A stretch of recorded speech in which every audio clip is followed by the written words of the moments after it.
ಮತ್ತೊಮ್ಮೆ ಈ ವಾರದ ನೋಟ ಕಾರ್ಯಕ್ರಮದಲ್ಲಿ ಅಭಿಪ್ರಾಯ ಹಂಚ್ಕೊಳ್ಳಕ್ಕೆ ಬಂದಿದ್ದೀನಿ.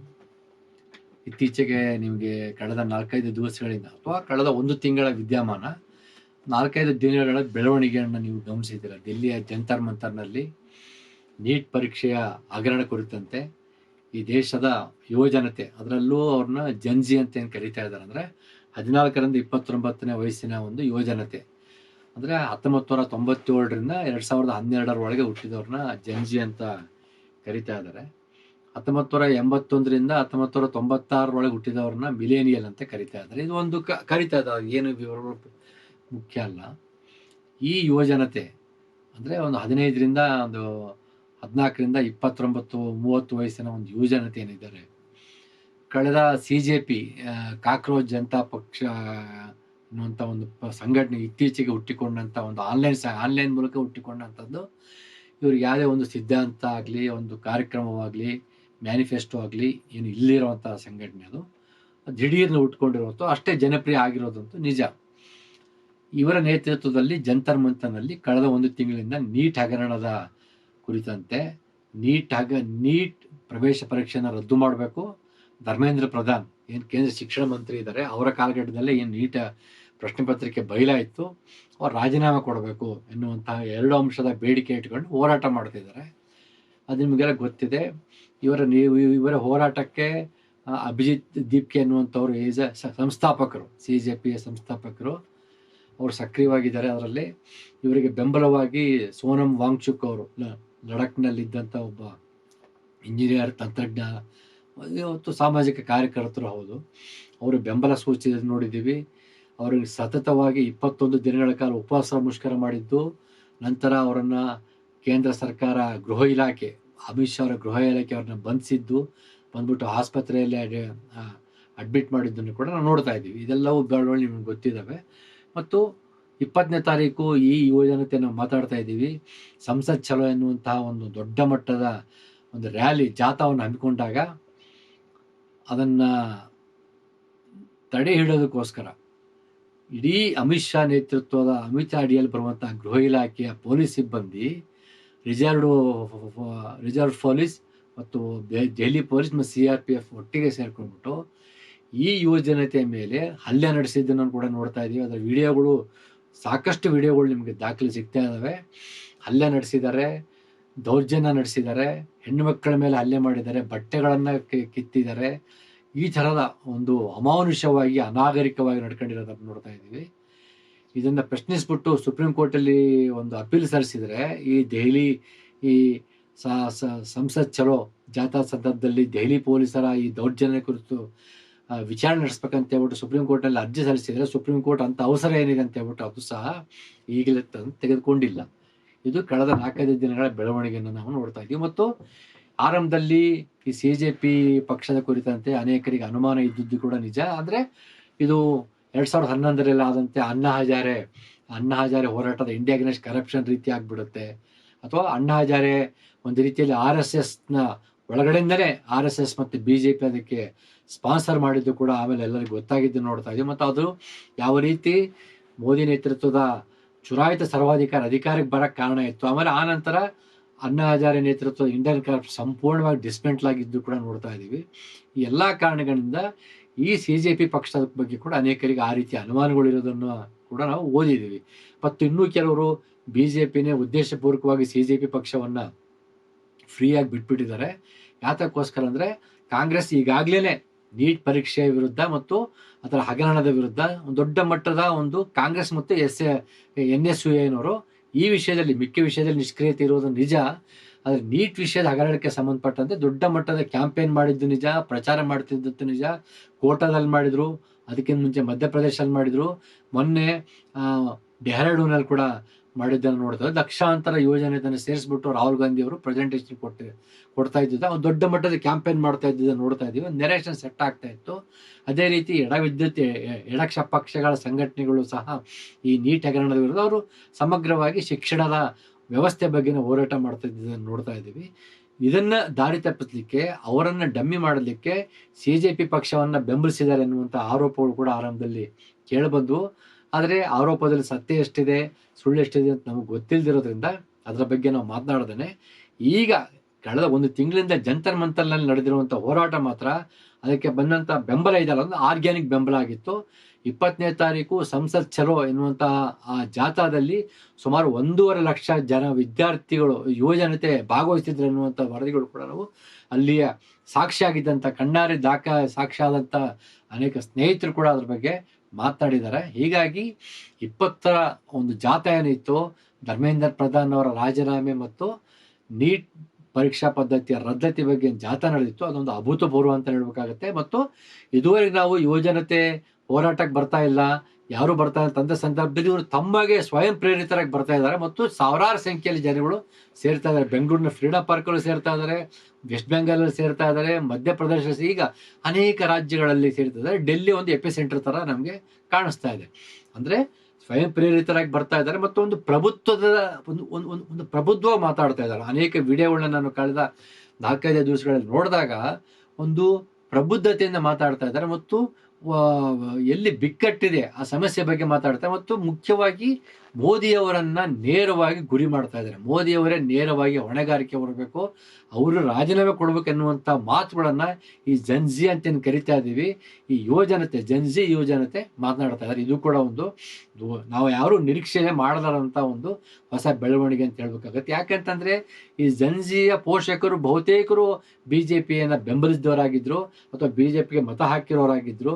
ಅಂತಹ ಸಂದರ್ಭದಲ್ಲಿ ಅವರ ಮಕ್ಕಳು ಈ ರೀತಿಯಾಗಿ ಅದೇ ತಮ್ಮ ಪೋಷಕರು ಬೆಂಬಲಿಸಿದ ಪಕ್ಷದ ವಿರುದ್ಧವೇ, ಅದರ ಅನ್ಯಾಯದ ವಿರುದ್ಧ, ಅದರ ಸರ್ವಾಧಿಕಾರಣೆಯ ಧೋರಣೆ ವಿರುದ್ಧ ಮಾತಾಡ್ತಿರೋದನ್ನು ಕೂಡ ನಾವು ಕಾಣ್ತಿರೋದು ಒಂದು ಅಪರೂಪದ ಬೆಳವಣಿಗೆ. ಅನೇಕ ವಿದ್ಯಾರ್ಥಿಗಳು ಸಂದರ್ಶನ ಹೇಳ್ತಾ ಇದ್ರು, ಹೌದು ನಮ್ಮ ತಂದೆ ತಾಯಿ ಬಿಜೆಪಿ ವೋಟ್ ಮಾಡಿದ್ದಾರೆ, ಆದ್ರೆ ನಾವು ಅದನ್ನು ಧಿಕ್ಕರಿಸಿ ಬರ್ತಾ ಇದೀವಿ ಅಂತ ಕೂಡ ಹೇಳಿದನ್ನು ನೋಡ್ತಾ ಇದ್ದೀವಿ. ಮತ್ತು ಪೋಷಕರು ಏನ್ ಬಿಜೆಪಿ ಬೆಂಬಲ ಮಾಡಿದೀವಿ ಅಂತ ಹೇಳ್ತಾರೆ, ಅವರು ಸಹ ತಮ್ಮ ಮಕ್ಕಳ ಸಲುವಾಗಿ ಈ ಹೋರಾಟದಲ್ಲಿ ಭಾಗವಹಿಸಿದ್ದಾರೆ. ಈ ರೀತಿಯಾಗಿ ಒಂದು ವಿಚಿತ್ರವಾದಂತಹ ಹೊಸ ಬೆಳವಣಿಗೆಗಳನ್ನು ನಾವು ನೋಡ್ತಾ ಇದ್ದೀವಿ. ಅಂದ್ರೆ ಒಂದೇನು ನಮಗೆ ಕಂಡು ಬರ್ತಾ ಇದೆ ಅಂದ್ರೆ, ಈ ಜನ್ಜಿ ಅಥವಾ ಯುವಜನತೆ ಏನಿದ್ದಾರೆ, ಒಂದು ಐಡಿಯಾಲಜಿಕಲ್ ಪ್ಲಾಟ್ಫಾರ್ಮ್ ಇದ್ರೆ ಅಥವಾ ಒಂದು ಸಿದ್ಧಾಂತ ಆಧಾರಿತ ಒಂದು ಎಸ್ಟಾಬ್ಲಿಷ್ಡ್ ಸಂಘಟನೆ ಇದ್ರೆ ಅಲ್ಲಿಗೆ ಅವರು ಬರುವ ಸಾಧ್ಯತೆಗಳು ಬಹಳ ಕಡಿಮೆ ಇದಾವೆ. ಆದ್ರೆ ಒಂದು ಓಪನ್ ಪ್ಲಾಟ್ಫಾರ್ಮ್ ಇದ್ರೆ, ಅಂದ್ರೆ ನಾಯಕತ್ವ ಇಲ್ಲದೆ ಹೋಗಿದ್ರೆ, ಓಪನ್ ಪ್ಲಾಟ್ಫಾರ್ಮ್ ಇದ್ರೆ ಮುಕ್ತವಾಗಿ ಭಾಗವಹಿಸೋದು, ತಮಗೆ ಸಂಬಂಧಪಟ್ಟಂತ ಸಮಸ್ಯೆ ಆಗಿರೋದ್ರಿಂದ ಮುಕ್ತವಾಗಿ ಭಾಗವಹಿಸ್ತಿದ್ದಾರೆ ಅನ್ನುವಂಥದ್ದನ್ನ ಕೂಡ ಈ ಹೊಸ ಬೆಳವಣಿಗೆಗಳಿಂದ ನಮಗೆ ಕಂಡು ಬರುತ್ತೆ. ಮತ್ತು ಇದನ್ನು ನಾವು ಈ ವಿದ್ಯಾರ್ಥಿಗಳನ್ನ, ಈ ಯುವಜನತೆಯನ್ನ, ಇವರ ಹೋರಾಟವನ್ನು ನಾವು ಬೆಂಬಲಿಸಬೇಕಾಗತ್ತೆ. CJP ಪಕ್ಷದ ಬಗ್ಗೆ ಏನೇ ತಕರಾರುಗಳಿರಲಿ ಅದು ಬೇರೆ ರೀತಿಯ ಚರ್ಚೆ ಮಾಡಬೇಕಾಗತ್ತೆ. ಈಗ ಈ ಹೋರಾಟ CJP ಪಕ್ಷದ ಆಚೆಗೆ ದಾಟ್ಕೊಂಡ್ಬಿಟ್ಟಿರೋದ್ರಿಂದ ನಾವು ಈ ಮಾತನ್ನು ಹೇಳ್ಬೇಕಾಗತ್ತೆ. ಮತ್ತು ಇದಕ್ಕೊಂದು ನಾಯಕತ್ವವೇ ಇಲ್ಲ, ಇದು ಯಾವುದೇ ನಾಯಕತ್ವವಿಲ್ಲದ ಒಂದು ಹೋರಾಟ ಆಗಿರೋದ್ರಿಂದ ಇದಕ್ಕೆ ನಾವು ಈ ಯುವಜನತೆಗೆ ನಾವು ಬೆಂಬಲ ಕೊಡ್ಬೇಕು. ಯಾಕಂದ್ರೆ ಸ್ಟೇಟ್ನ ಅನ್ಯಾಯದ ವಿರುದ್ಧ ಮೋದಿ ನೇತೃತ್ವದ ಕೇಂದ್ರ ಸರ್ಕಾರದ ಅಕೌಂಟಬಿಲಿಟಿ ಕೇಳ್ತಾ ಇದ್ದಾರೆ. ಈ ಕಾರಣಕ್ಕಾಗಿ ಬೆಂಬಲಿಸಬೇಕಾಗತ್ತೆ. ಇದನ್ನ ಮತ್ತಷ್ಟು ಈ ಸೈದ್ಧಾಂತಿಕವಾಗಿ ಕಟ್ಟಿಕೊಂಡಂತ ಸಂಘಟನೆಗಳು, ಸಾಮಾಜಿಕ ಸಂಘಟನೆಗಳು ಇದನ್ನ ವಿಸ್ತರಿಸಬೇಕಾಗತ್ತೆ. ಅವರಿಗೆ ಒಂದು ಜನ ಬೆಂಬಲ ಸಿಗ್ತಾ ಇರ್ಲಿಲ್ಲ, ಜನ ಆಂದೋಲನ ಮಾಡೋದಕ್ಕೆ ಒಂದು ಜನತೆನೇ ಮೂಮೆಂಟಿಗೆ ಬರದೇ ಇರುವಂತ ಸಾಧ್ಯ ಸಂದರ್ಭದಲ್ಲಿ ಜನ್ಜಿ ಅವರು ಓಪನ್ ಪ್ಲಾಟ್ಫಾರ್ಮ್ ಇದ್ರೆ ಮಾತ್ರ ಬರ್ತೀವಿ ಎನ್ನುವಂತ ರೀತಿಯಲ್ಲಿ ಸಾಗರೋಪಾದಿಯಲ್ಲಿ ಸಾವಿರಾರು ನದಿಗಳ ರೀತಿಯಲ್ಲಿ ಬರ್ತಾ ಇದ್ದಾರೆ. ಈ ಮೂವ್ಮೆಂಟ್ ಅನ್ನ ಇವರು ಸೈದ್ಧಾಂತಿಕವಾಗಿ ಮತ್ತು ಶಿಕ್ಷಣದ ಸಮಗ್ರ ಬಿಕ್ಕಟ್ಟಿಗೆ ಕುರಿತಂತಂದ್ರೆ NEP ಕುರಿತಾಗಿ, ಶಿಕ್ಷಣದ ಬ್ರಾಹ್ಮಣೀಕರಣ, ಕಾರ್ಪೊರೇಟೀಕರಣ, ಕೋಮುವಾದೀಕರಣ ಮತ್ತು ಖಾಸಗೀಕರಣದ ವಿರುದ್ಧ ಈ ರೀತಿಯಾಗಿ ಸಂಪೂರ್ಣ ಒಂದು ಸಮಗ್ರವಾಗಿ ಏನು ಒಂದು ರೀತಿಯ ಅನ್ಯಾಯ ನಡೀತಾ ಇದೆ ಅದಕ್ಕೆ ವಿಸ್ತರಿಸ್ಬಿಟ್ಟು ಹೋರಾಟ ಕಟ್ಕೋಬೇಕಾಗತ್ತೆ. ಅದಕ್ಕೆ ಇವ್ರಿಗೆ ಸಿಕ್ಕಂತ ಒಂದು ಅವಕಾಶ ಅಂತ ಸಹ ನಾವು ಹೇಳ್ಬೇಕಾಗತ್ತೆ. ಮುಂದಿನ ದಿನಗಳಲ್ಲಿ ನಾವು ಅದನ್ನ ಕಾಣ್ತೀವಿ. ಮತ್ತು ಈ ಮೂವ್ಮೆಂಟ್ ಏನು ಸದ್ಯಕ್ಕೆ ಕೇವಲ ಏನವರು JP ನಡ್ಡಾ ಅವರು 20ನೇ ತಾರೀಕು ಈ CJP ಅವ್ರನ್ನ ಮಾತುಕತೆ ಕರೆದಾಗ ಅವರೊಂದು ಮೆಮೊರಂಡಮ್ ಕೊಟ್ಟಿದ್ದಾರೆ. ಆ ಮೆಮೊರಂಡಮ್ ಕೇವಲ 3 ಬೇಡಿಕೆ ಇಟ್ಟಿದ್ದಾರೆ. ಒಂದು, ಧರ್ಮೇಂದ್ರ ಪ್ರಧಾನ್ ರಾಜೀನಾಮೆ ಕೊಡಬೇಕು. 2ನೇದು, ವಾಂಗ್ಚು ಅವರನ್ನು ಬಿಡುಗಡೆ ಮಾಡಬೇಕು. 3ನೇದು, ನೀಟ್ ಕಾರಣಕ್ಕೆ ಆತ್ಮಹತ್ಯೆ ಮಾಡಿಕೊಂಡ ಕುಟುಂಬಗಳಿಗೆ 1 ಕೋಟಿ ಪರಿಹಾರ ಕೊಡ್ಬೇಕಂತ ಬೇಡಿಕೆ ಇಟ್ಟಿದ್ದಾರೆ. ಈ ಬೇಡಿಕೆ BJP ಪಕ್ಷಕ್ಕೆ ದೊಡ್ಡದು ಅಲ್ಲ ಅಂತ ನಮಗನ್ಸುತ್ತೆ. ಯಾಕಂದ್ರೆ ಬಹಳ ಸಣ್ಣ ಮಟ್ಟದ ಬೇಡಿಕೆಗಳು. BJP ಏನ್ ಮಾಡುತ್ತೆ, ಅವ್ರ ಹತ್ರ ದುಡ್ಡಿರೋದ್ರಿಂದ ಎಲ್ಲಾ ಕುಟುಂಬಕ್ಕೆ 1 ಕೋಟಿ ಕೊಟ್ಬಿಟ್ಟು ಅದ್ರ ಒಂದು ಫೋಟೋ ತಗೊಳ್ಳೋದು ಕೂಡ ಮಾಡ್ತಾರೆ. ಅವರು ಫೋಟೋ ಕೊಟ್ಬಿಟ್ಟು ನಾವು ನೋಡಿ ನಾವು ನೋಡ್ಕೊಂಡಿದ್ದೀವಿ ಅನ್ನುವಂತ ಅದನ್ನ ಚುನಾವಣೆಗೆ ಬಳಸ್ಕೊಳ್ಳುವಂತ ಸಾಧ್ಯತೆಗಳಿದಾವೆ. ಮತ್ತು ಬಹಳ ಮುಖ್ಯವಾಗಿ ವಾಂಗ್ಚು ಅವ್ರನ್ನ ಬಿಡುಗಡೆ ಆಲ್ರೆಡಿ ಮಾಡಿಬಿಟ್ಟಿದ್ದಾರೆ. ಬಿಡುಗಡೆ ಮಾಡೋದು ಕೂಡ ದೊಡ್ಡ ವಿಷಯ ಆಗಿರಲಿಲ್ಲ. ಅಂದರೆ ಧರ್ಮೇಂದ್ರ ಪ್ರಧಾನ್ ರಾಜೀನಾಮೆ ಕೊಡ್ತಾರೋ ಕೊಡಲ್ವ ಅನ್ನುವಂಥದ್ದು ಇನ್ನೂ ಒಂದು ಗೊಂದಲದಲ್ಲಿದೆ. ಯಾಕಂದರೆ 20ನೇ ತಾರೀಕು ಅಮಿತ್ ಶಾ ಅವರು ಧರ್ಮೇಂದ್ರ ಪ್ರಧಾನ್ ಜೊತೆಗೆ ಮಾತುಕತೆ ನಡೆಸಿದ್ರು ಅನ್ನುವಂಥದ್ದನ್ನು ಕೂಡ ನಾವು ನೋಡಿದ್ದೀವಿ. ಕೊಡಿಸ್ಬೋದು, ಕೊಡಿಸದೇ ಇರ್ಬೋದು, ಅಥವಾ ಸಂಪುಟ ಪುನರಚನೆ ನೆಪದಲ್ಲಿ ಅವರಿಗೆ ಮತ್ತೊಂದು ಇಲಾಖೆಯನ್ನು ಕೊಡ್ಬೋದು. ಈ ರೀತಿಯಾದ ಬೆಳವಣಿಗೆ ಕೂಡ ನೋಡ್ತಾ ಇದ್ದೀವಿ. ಹೀಗಾಗಿ ಅವರು ತಮಗಿರುವಂಥ ಸೀಮಿತ ಓರಿಯೆಂಟೇಷನ್ನು ಮತ್ತು ಸೀಮಿತ ಗ್ರಹಿಕೆಯಲ್ಲಿ ಕೆಲಸ ಮಾಡ್ತಾ ಇದ್ದಾರೆ. ಆದರೆ ಎಲ್ಲ ಒಂದು ಸಿದ್ಧಾಂತದ ಬಗ್ಗೆ ಅರಿವಿರುವಂತಹ, ಶಿಕ್ಷಣದ ಸಮಗ್ರ ಬಿಕ್ಕಟ್ಟುಗಳ ಬಗ್ಗೆ ಅರಿವಿರುವಂತಹ ಸಂಘಟನೆಗಳು ಇದನ್ನು ಶಿಕ್ಷಣದ ಸಮಗ್ರ ಹೋರಾಟಕ್ಕೆ ವಿಸ್ತರಿಸ್ಕೊಳ್ಬೇಕಾಗತ್ತೆ ಅನ್ನುವಂಥದ್ದು ನಮ್ಮ ಮುಂದಿರುವಂತಹ ಈಗಿರುವಂತಹ ಸವಾಲು. ಮತ್ತು ಇವರು ಈ CJP ಪಕ್ಷ ಮತ್ತು ಈ ಜೆನ್ಸಿ ನೆಕ್ಸ್ಟ್ ಏನು ಮಾಡ್ತಾರೆ, ಅವರು ಇವತ್ತಿನ ಹೇಳಿಕೆ ಪ್ರಕಾರ ಈ ಪ್ರತಿಭಟನೆ ಇನ್ನೂ ಗಟ್ಟಿಗೊಳ್ತಾ ಹೋಗುತ್ತೆ ಅಂತ ಹೇಳ್ತಾ ಇದ್ದಾರೆ. ಅದರ ಸ್ವರೂಪ ನೋಡಿದ್ರೆ ಆ ಥರ ಸಾಧ್ಯತೆಗಳು ಇದ್ದಾವೆ. ಯಾಕಂದರೆ ಸಾವಿರಾರು ಸಂಖ್ಯೆಯಲ್ಲಿ ಬರ್ತಾ ಇರೋದನ್ನು ನಾವು ನೋಡ್ತಾ ಇದ್ದೀವಿ. ಮತ್ತು ಒಂದು ವೇಳೆ ರಾಜೀನಾಮೆ ಕೊಟ್ಟರೆ ಏನು ಮಾಡ್ತಾರಂತ ಯಾರಿಗೂ ಗೊತ್ತಿಲ್ಲ, ಅಥವಾ ಕೊಡದೆ ಹೋದ್ರೆ ಏನು ಮಾಡ್ತಾರಂತ ಕೂಡ ಯಾರಿಗೂ. ಯಾಕಂದ್ರೆ ಅದಕ್ಕೊಂದು ಪ್ರಣಾಳಿಕೆ ಆಗಲಿ, ಒಂದು ಬೇಸ್ ಆಗಲಿ ಇಲ್ದಿರೋದ್ರಿಂದ ನಾವು ಏನು ಸ್ಪೆಕ್ಯುಲೇಟ್ ಮಾಡೋಕ್ಕಾಗಲ್ಲ. ಆದರೆ ಇದೇ ಕಾರಣಕ್ಕಾಗಿ ಇವ್ರನ್ನ ಬೆಂಬಲಿಸದೆ ಇರೋಕ್ಕೂ ಸಾಧ್ಯವಿಲ್ಲ. ಮತ್ತೆ ಹೇಳ್ತಿರುವಂಥದ್ದು ಇದೊಂದು ಅಭೂತಪೂರ್ವವಾಗಿರುವಂಥದ್ದು, ಇದಕ್ಕೊಂದು ಆರ್ಗ್ಯಾನಿಕ್ ಕ್ರೌಡ್ ಆಗಿರುವಂಥದ್ದು, ಆರ್ಗ್ಯಾನಿಕ್ ಮೂವ್ಮೆಂಟ್ ಆಗಿ ಬೆಳೀತಾ ಇರೋದ್ರಿಂದ ಇದನ್ನು ನಾವು ಮತ್ತು ಇವರು ಫ್ಯಾಸಿಸಮ್ ವಿರುದ್ಧ ಮಾತಾಡ್ತಾ ಇದ್ದಾರೆ. ನಾವು ಮುಖ್ಯವಾಗಿ ಫ್ಯಾಸಿಸಮ್ ವಿರುದ್ಧ ಮಾತಾಡೋರು ನಾವು ಬೆಂಬಲಿಸಬೇಕಾಗತ್ತೆ. ಅವರ ಒಲವು ನಿಲುವುಗಳು ಏನೇ ಇರಲಿ, ಅದು ನಂತರ ಸಂದರ್ಭದಲ್ಲಿ CJP ಅವರು ಎಲ್ಲಿ ಹೋಗ್ತಾರೆ, ಇವರೆಲ್ಲಿ ಬರ್ತಾರೆ, ಇದೊಂದು ವಿಷಯ ಆಗಿದ ತಟ್ಟ ಈ ಜನ್ಜಿ ಮತ್ತೆ ಹೋರಾಟಕ್ಕೆ ಬರೋದಿಲ್ಲ. ಅವೆಲ್ಲವನ್ನು ಗಮನದಲ್ಲಿಟ್ಕೊಂಡೆ ಈ ಕ್ಷಣಕ್ಕೆ, ಈ ವರ್ತಮಾನದಲ್ಲಿ ಪ್ರಸ್ತುತವಾಗಿ ಅವರು ಫ್ಯಾಸಿಸಮ್ ವಿರುದ್ಧ ಹೋರಾಡ್ತಿರೋದ್ರಿಂದ ಅದಕ್ಕೆ ನಾವು ಬೆಂಬಲಿಸಬೇಕಾಗತ್ತೆ ಅಂತ ಮತ್ತೆ ಮಾತನ್ನು ಹೇಳ್ತಾ, ಈ ಜನ್ಜಿಯ ಬಗ್ಗೆ ಕೊಂಚ ನಾವು ತಿಳ್ಕೊಳ್ಳೋದಾದ್ರೆ, ಭಾರತದಲ್ಲಿ ಒಂದು 37 ಕೋಟಿ ಜನಸಂಖ್ಯೆ ಇದೆ. ಈ ಅನ್ನುವಂಥ ಒಂದು ಯುನೈಟೆಡ್ ನೇಷನ್ 2025 ದತ್ತಾಂಶ ನಮಗೆ ಹೇಳ್ತಾ ಇದ್ದಾರೆ. 371 ಮಿಲಿಯನ್ ಅಂತ ಅವ್ರು ಹೇಳ್ತಾ ಇದ್ದಾರೆ. 37 ಕೋಟಿ ಜನಸಂಖ್ಯೆ ಯುವಜನತೆ ಇದೆ ಅಂತ ಹೇಳ್ತಾ ಇದ್ದಾರೆ. ಇದರಲ್ಲಿ ಜನ್ಜಿ ಅಂದರೆ ನಾವು 1997 2012ವರೆಗೂ ಮಧ್ಯೆ ಹುಟ್ಟಿದವರಂಥ ಜನ್ಜಿಯ ಪ್ರಮಾಣ PLFS ಒಂದು ವರದಿಯ ಪ್ರಕಾರ 29.94 ಕೋಟಿ ಜನಸಂಖ್ಯೆ ಇದೆ ಅಂತ ಹೇಳ್ತಾ ಇದ್ದಾರೆ. ಮತ್ತು 35 ಕೋಟಿ ಜನಸಂಖ್ಯೆ ಮಿಲೇನಿಯಲ್ ಅಂತಂದ್ರೆ 1981ರಿಂದ 1996 ಅವಧಿಯಲ್ಲಿ ಹುಟ್ಟಿರೋಂತಂದ್ರೆ ಸುಮಾರು 28ನೇ ವಯಸ್ಸಿನಿಂದ ಈಗ 30ನೇ ವಯಸ್ಸಿನಿಂದ 42ನೇ ವಯಸ್ಸಿನ ಮಧ್ಯದಂತೆ ಮಿಲೇನಿಯಲ್ ಕರಿತಾ ಇದ್ದಾರೆ. ಅವರು 35 ಕೋಟಿ ಇದ್ದಾರೆ. ಮತ್ತು 14ನೇ ವಯಸ್ಸಿನಿಂದ 29ನೇ ವಯಸ್ಸಿನ ಒಳಗಿನ ಜನ್ಜಿ ಅವರು 29.94 ಕೋಟಿ ಜನಸಂಖ್ಯೆಯಲ್ಲಿದ್ದಾರೆ ಅಂತ ಹೇಳ್ತಾ ಇದ್ದಾರೆ. ಇವರು ಬಹುತೇಕ ಶಿಕ್ಷಣದಲ್ಲಿದ್ದಾರೆ, ಶಿಕ್ಷಣ ಮತ್ತು ಉದ್ಯೋಗದಲ್ಲಿದ್ದಾರೆ. ಶಿಕ್ಷಣದಲ್ಲಿ 41.7% ಗಂಡು ಮಕ್ಕಳು ಶಿಕ್ಷಣದಲ್ಲಿದ್ದಾರೆ. 38.4% ಜನ್ಜಿ ಹೆಣ್ಮಕ್ಳು ಶಿಕ್ಷಣದಲ್ಲಿದ್ದಾರೆ. ಅದರಲ್ಲಿ 15.8 ಕುಟುಂಬ ಉದ್ಯೋಗದಲ್ಲಿರುವಂಥ ಜನಸಂಖ್ಯೆಯನ್ನು, ಅದರಲ್ಲಿ ಶಿಕ್ಷಣದಲ್ಲಿರುವಂಥವ್ರ ಪರ್ಸೆಂಟೇಜ್ ಆದರೆ ಉದ್ಯೋಗದಲ್ಲಿರುವಂಥವ್ರು ಅವರ ಪೈಕಿ 15.8% ಕುಟುಂಬ ಆಧಾರಿತ ಉದ್ಯೋಗದಲ್ಲಿ ಇದ್ದಾರೆ. ಜನ್ಜಿ ಬಗ್ಗೆ ಮಾತಾಡ್ತಿರುವಂಥದ್ದು 15.8% ಕುಟುಂಬ ಆಧಾರಿತ ಉದ್ಯೋಗದಲ್ಲಿದ್ದಾರೆ. ಅಂದರೆ ಇದು ಇಲ್ಲಿ ವೇತನವಿಲ್ಲ ಅಲ್ಲಿ. ಅಂದರೆ ಒಂದು ಕುಟುಂಬದಲ್ಲಿ ಅಥವಾ ಹೊಲಗಳಲ್ಲಿ ಕೆಲಸ ಮಾಡ್ತಿರುವಂಥ ವೇತನ ರಹಿತ ಅಂತ ಕೆಲಸ ಅಂತ ಕರಿತಾ ಇದ್ದೀವಿ. ಇವರಲ್ಲಿ 10.7% ಹೆಣ್ಮಕ್ಳಿದ್ದಾರೆ. ಇನ್ನು 12.3% ಅನೌಪಚಾರಿಕ ವಲಯದಲ್ಲಿ ಕೆಲಸ ಮಾಡ್ತಾ ಇದ್ದಾರೆ ಜನ್ಜಿ ಅವರು. ಅದರಲ್ಲಿ 35% ಹೆಣ್ಮಕ್ಳಿದ್ದಾರೆ. ಮತ್ತು 14.8% ರೆಗ್ಯುಲರ್ ಉದ್ಯೋಗದಲ್ಲಿ, ಅಂದರೆ ಒಂದು ಕಾಯಂ ಅನ್ನುವಂಥ ಒಂದು ಉದ್ಯೋಗದಲ್ಲಿ ಕೆಲಸ ಮಾಡ್ತಾ ಇದ್ದಾರೆ. ಅವರಲ್ಲಿ 4% ಮಾತ್ರ ಹೆಣ್ಮಕ್ಳಿದ್ದಾರೆ. ಅಂದರೆ ಅನೌಪಚಾರಿಕ ವಲಯ ಅಂತಾನೆ ಹೇಳ್ತಾ ಇದೀವಿ. ಅಂದರೆ ಸೇವಾ ಭದ್ರತೆ ಇಲ್ಲ, ಸಾಮಾಜಿಕ ಭದ್ರತೆ ಇಲ್ಲ, ಯಾವುದೇ ರೀತಿಯ ಸೌಲಭ್ಯಗಳು PF ESI ಯಾವುದೇ ರೀತಿಯ ಸೌಲಭ್ಯಗಳಲ್ಲಿ ಉದ್ಯೋಗ ಖಾತ್ರಿ ಇಲ್ಲದಿರುವಂಥ ವಲಯದಲ್ಲಿ ಕೆಲಸ ಮಾಡ್ತಿರುವ 12.3% ಅಲ್ಲಿ ಸುಮಾರು 35% ಹೆಣ್ಮಕ್ಳಿದ್ರೆ, ಒಂದು ರೆಗ್ಯುಲರ್ ಅಂದರೆ ಕಾಯಂ ಉದ್ಯೋಗ ಅಂತ ಏನು ಕರಿತಾ ಇದೀವಿ ಅದರಲ್ಲಿ ಕೇವಲ 4% ಹೆಣ್ಮಕ್ಳು ಇದ್ದಾರೆ. ಇದು ಜನ್ಜಿ ಹೆಣ್ಮಕ್ಳ ಬಗ್ಗೆ ಮಾತಾಡೋದಾದ್ರೆ, ಇನ್ನು ಲೇಬರ್ ಫೋರ್ಸ್ ಪಾರ್ಟಿಸಿಪೇಷನ್ ರೇಷಿಯೋ ಅಂತ ಜನ್ಜಿ ಬಗ್ಗೆ ಮಾತಾಡೋದಾದ್ರೆ ಅರೌಂಡ್ 41.7% ಇದ್ದಾರೆ ಅಂತ ಆ ವರದಿ ಹೇಳ್ತೀವಿ. ಇದೆಲ್ಲವೂ ದ ಹಿಂದೂ ಪತ್ರಿಕೆಯಲ್ಲಿ ಕೂಡ ಪ್ರಕಟ ಆಗಿದೆ. 41.7% ಲೇಬರ್ ಫೋರ್ಸ್ ಪಾರ್ಟಿಸಿಪೇಷನ್ ರೇಷಿಯೋದಲ್ಲಿ ಇದ್ದಾರೆ ಅಂತ ವರದಿಯಾಗಿದೆ. ಈ labour force participation ratio rate ಅಂತಂದ್ರೆ ಉದ್ಯೋಗಕ್ಕಾಗಿ ಅರಸ್ತಿರುವಂಥವ್ರು ಅಥವಾ ಉದ್ಯೋಗದಲ್ಲಿ ಇರುವಂಥವ್ರು ಇವರೆಲ್ಲರನ್ನು ಸೇರಿಸ್ಬಿಟ್ಟು ಆ ಥರ ಕರಿತಾ ಇದ್ದಾರೆ. ಅದರಲ್ಲಿ 41.7% ಇದ್ದಾರೆ ವರ್ಕರ್ಸ್ ಅಂತ ವರದಿಯಾಗಿದೆ. ಇದರಲ್ಲಿ 44.1% ಹಳ್ಳಿಗಳಲ್ಲಿ ಕೆಲಸ ಮಾಡ್ತಾ ಇದ್ದಾರೆ, 37.2% ನಗರದಲ್ಲಿ ಕೆಲಸ ಮಾಡ್ತಾ ಇದ್ದಾರೆ. ಇವರ ಪೈಕಿ 59.3 ಗಂಡು ಮಕ್ಕಳಾಗಿದ್ರೆ 28% ಹೆಣ್ಮಕ್ಳಾಗಿದ್ದಾರೆ. ಅಂದ್ರೆ ಗ್ರಾಮೀಣ ಭಾಗದಲ್ಲಿ ಕೆಲಸ ಮಾಡ್ತಿರೋರ ಪೈಕಿ 59.3 ಗಂಡು ಮಕ್ಕಳಾಗಿದ್ದಾರೆ, 28% ಹೆಣ್ಮಕ್ಳಾಗಿದ್ದಾರೆ. ಮತ್ತು ನಗರ ಭಾಗದಲ್ಲಿ ಕೆಲಸ ಮಾಡ್ತಿರೋರ ಪೈಕಿ 51.3% ಗಂಡು ಮಕ್ಕಳಾಗಿದ್ದಾರೆ, 21.1% ಹೆಣ್ಮಕ್ಳಿದ್ದಾರೆ. ಅಂದ್ರೆ ಇಲ್ಲಿಯೂ ಹೆಣ್ಣು ಮಕ್ಕಳ ಶಿಕ್ಷಣದ ಪ್ರಮಾಣ ಕಡಿಮೆ ಇದೆ. ಹೆಣ್ಮಕ್ಳ ಶಿಕ್ಷಣದ ಪ್ರಮಾಣ ಮತ್ತು ಉದ್ಯೋಗದ ಪ್ರಮಾಣ ಕಡಿಮೆ ಇದೆ ಜನ್ಜಿಗಳ ಪೈಕಿ ಅಂತ ನಾವು ಹೇಳ್ಬೇಕಾಗುತ್ತೆ. ಅಂದ್ರೆ ಜನ್ಜಿ ಅಂತಂದ್ರೆ ಆಧುನಿಕ ಕಾಲದಲ್ಲಿ ಹುಟ್ಟಿರುವಂಥವ್ರು. ಅಂದ್ರೆ ಎಲ್ಲಾ ರೀತಿಯ ಸೌಲಭ್ಯಗಳನ್ನ, ಆಧುನಿಕ ಶಿಕ್ಷಣವನ್ನ ಪಡೆದುಕೊಳ್ಳಬಲ್ಲಂಥವ್ರು. ಈ ಥರದ ಸಂದರ್ಭದಲ್ಲಿ ಹೇಳಿದ್ರು ಸಹ ಹೆಣ್ಣು ಮಕ್ಕಳು ಶಿಕ್ಷಣದಲ್ಲಿ ಮತ್ತು ಉದ್ಯೋಗದಲ್ಲಿ ಹಿಂದುಳಿದಿರುವುದನ್ನು ಸಹ ನಾವು ನೋಡ್ತಾ ಇದ್ದೀವಿ.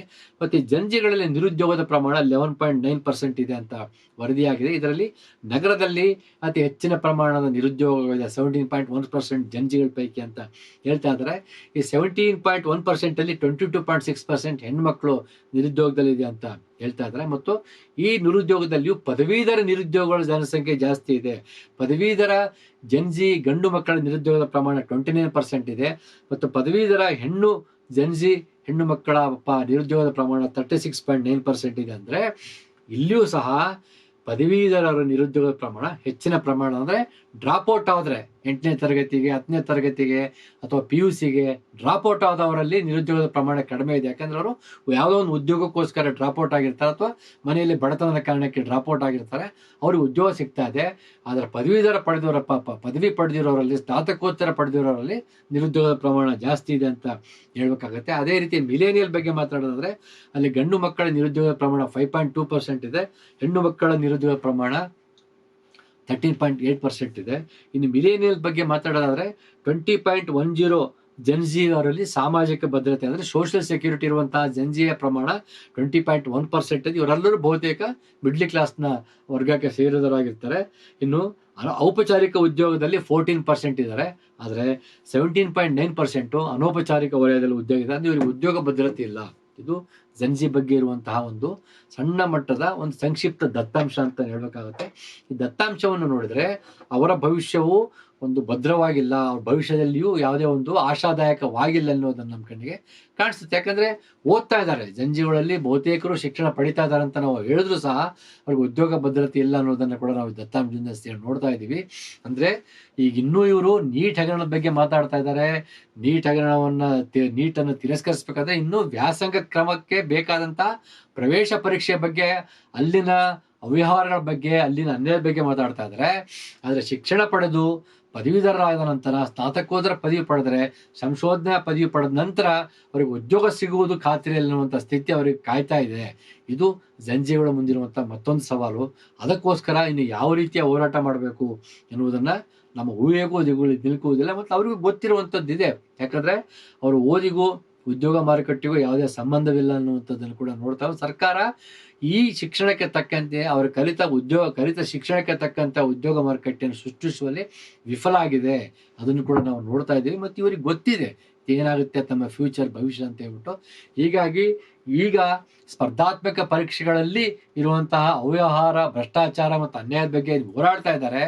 ಆದರೆ ಮುಂದಿನ ದಿನಗಳಲ್ಲಿ ಉದ್ಯೋಗದ ಸಂಬಂಧಪಟ್ಟಾಗ ಬಂದಾಗ ಅದು ಇನ್ನಷ್ಟು ಬಿಕ್ಕಟ್ಟುಗಳು, ಕಠಿಣ ಹಾದಿ ಅವರ ಮುಂದಿದೆ ಅನ್ನೋದನ್ನ ನಾವು ಈ ದತ್ತಾಂಶಗಳ ಮೂಲಕ ನಮಗೆ ಕಂಡು ಬರುತ್ತೆ. ಯಾತಕ್ಕೋಸ್ಕರ ಉದ್ಯೋಗ ಮಾರುಕಟ್ಟೆ ಸ್ಥಿತಿ ಅನ್ನೋದನ್ನ ಮತ್ತೊಂದು ಚರ್ಚೆ ಮಾಡಬೇಕಾಗುತ್ತೆ. ಒಟ್ಟು ಜನ್ಜಿಯ ಮುಂದಿನ ಹೋರಾಟದ ದಾರಿಗಳು ಈ ತರಹ ಇರುತ್ತೇನೋ ಅನ್ನೋದನ್ನ ನಾವು ಅರ್ಥ ಮಾಡ್ಕೊಳ್ಬೇಕಾಗುತ್ತೆ. ನಮಸ್ಕಾರ.